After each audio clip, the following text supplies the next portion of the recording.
ধন্যবাদ আমাকে এখানে ডাকার জন্য এবং এখানে বক্তব্য সুযোগ করে দেওয়ার জন্য সকলকে আমার পক্ষ থেকে অন্তরস্থল থেকে ধন্যবাদ জানাচ্ছি। আসসালামু আলাইকুম, আদাব, নমস্কার। আমি আসলে যে লাস্টে নজরুল ভাইয়ের কথা বললেন যে আমি আব্দুর রহমান চৌধুরী ডিজিএম গ্রামীণ শিক্ষা। আমরা মূলত ট্রেনিং করাই, এই ট্রেনিংটা ফ্রি করাই।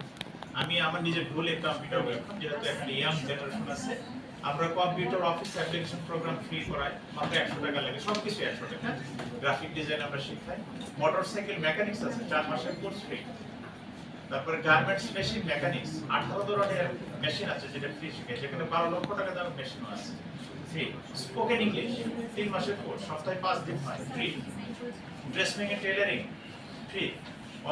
Garments machine operating free. Industrial sewing যেটা হলো ফ্যাক্টরি লেভেলে যে সমস্ত কাজ করে এটা free. Electrical house wiring free. তারপরে আমাদের আরেকটাই আছে যারা ইন্টারমিডিয়েট পাস ছেলে যাদের রেজাল্ট 3.00 আছে, তাদেরকে আমরা বছরে একবার আমরা ইন্টারভিউর মাধ্যমে তাদেরকে বাছাই করে জাপানে পাঠাই। এটা ফ্রি, মাত্র 3000 টাকা লাগে জাপান যেতে।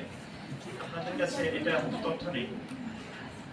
এটা মে মাসে আমাদের সার্কুলার হয়, আপনারা আমার কাছ থেকে ওই সার্কুলার নিতে পারেন, বা আপনারা যদি তখন নক করেন আপনাকে আমি এটা দিয়ে দেব। এটা আমার ফেসবুকেও থাকে, আপনারা যারা আমার ফেসবুকের সাথে অ্যাড আছেন তারা দেখবে যারা এটা সুযোগ আছে। যারা এই আমাদের সাথে সম্পৃক্ত হতে চান বা নিজেকে যোগ্য করে তুলতে চান এবং টেকনিক্যালি আপনাকে সাউন্ড করতে চান, তাকে এই নতুন বাংলাদেশ যেটা আপনারা চাচ্ছেন এখন, ছাত্র জনতার যে বাংলাদেশ, এই বাংলাদেশে আপনি টেকনোলজি যদি উন্নত না হন তাহলে কিছুই করতে পারেন, সবকিছুই। আজকে যে এই যে কমিটির কথা বলতেছে, এই কমিটি যদি চালাতে চায় তাহলে তাকে আইটি টেকনোলজির উপরে নির্ভর করতে হবে, তাহলে সে দ্রুত আগাতে পারবে, না হলে এটা সম্ভব না। এটাই। আর আমি একটা ভাই বলতেছিলেন 2009 সাল থেকে এটা চুপসে গেছিল, গলা চেপে ধরছিল হয়তো কোনো দানব বা কোনো কিছু। আসলে কোনো কিছু বলতেও ভয় লাগে, কোনোদিনই বলি না, সামনে আসে চুপ করে থাকি। কেন থাকি? যে আসলে নিরাপদে থাকি, যে আমরা ওই সমস্ত চোখে জামালে যেতে বাউল মনে বলে গেলেন যারা যারা কোনো কিছু করে নাই, কোনো কিছুর সাথে জড়িত না, তাদেরকে নাম সিরিয়ালে চলে আসতেছে। আসো কত টাকা দিয়ে তুমি এটা পরিশোধ করবে, সেটা করতে পারো। এই যে বিপদ, সেই বিপদটা আসলে আমরা সবাই এটা বিপদ মুক্ত।